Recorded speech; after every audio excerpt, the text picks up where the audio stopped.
यह है political thinkers इन 60 second, जहां हम सिर्फ नाम नहीं विचारों की क्रांति को समझते हैं। यह है EWPS, encounters with political science, your compass in the world of political science.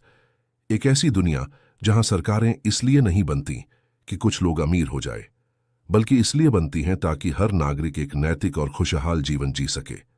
इस क्रांतिकारी सोच की नींव रखने वाला व्यक्ति था अरस्तु। 384 ईसा पूर्व प्राचीन यूनान के एक छोटे से नगर स्टागिरा में एक बच्चे का जन्म हुआ। किसे पता था कि यह बालक आने वाले हजारों सालों के लिए राजनीति को एक विज्ञान बना देगा। वो सुकरात के शिष्य प्लेटो का सबसे मेधावी छात्र था और दुनिया जीतने निकले सिकंदर महान का गुरु भी। उसका नाम था अरस्तु। जब उनके गुरु प्लेटो एक आदर्श काल्पनिक राज्य की बातें कर रहे थे, अरस्तु ने कहा, नहीं, राज्य कोई कल्पना नहीं, बल्कि एक जीवंत सच्चाई है जो परिवारों और गांवों से मिलकर बनता है। उन्होंने वो ऐतिहासिक वाक्य कहा जो आज भी राजनीति विज्ञान की नींव है, मनुष्य स्वभाव से एक राजनीतिक प्राणी है। इसका मतलब था कि इंसान समाज के बिना अधूरा है।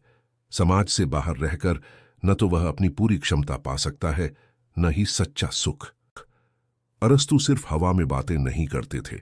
उन्होंने अपनी महान कृति पॉलिटिक्स लिखने से पहले उस समय के 158 देशों के संविधानों का गहराई से अध्ययन किया। यह इतिहास में पहली बार था कि किसी ने इतने बड़े पैमाने पर तुलनात्मक राजनीतिक विश्लेषण किया हो।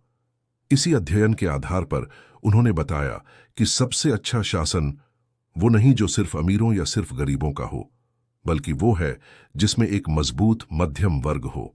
उन्होंने समझाया कि स्थायी सरकार वही हो सकती है जो संतुलन बनाए रखे, राजा की शक्ति, विद्वानों की बुद्धि और आम जनता की इच्छा के बीच।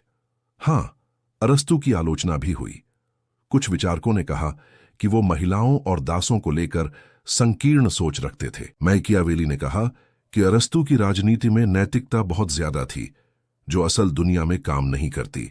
कार्ल मार्क्स ने उन्हें वर्ग भेद का समर्थक बताया, लेकिन इन आलोचनाओं के बावजूद अरस्तु की विरासत अमर है।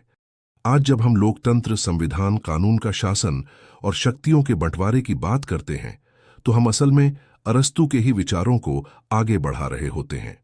उन्होंने ही सबसे पहले राजनीति को कीचड़ से निकालकर एक सम्मानजनक कला का दर्जा दिया, एक बेहतर इंसान और एक बेहतर समाज बनाने की कला।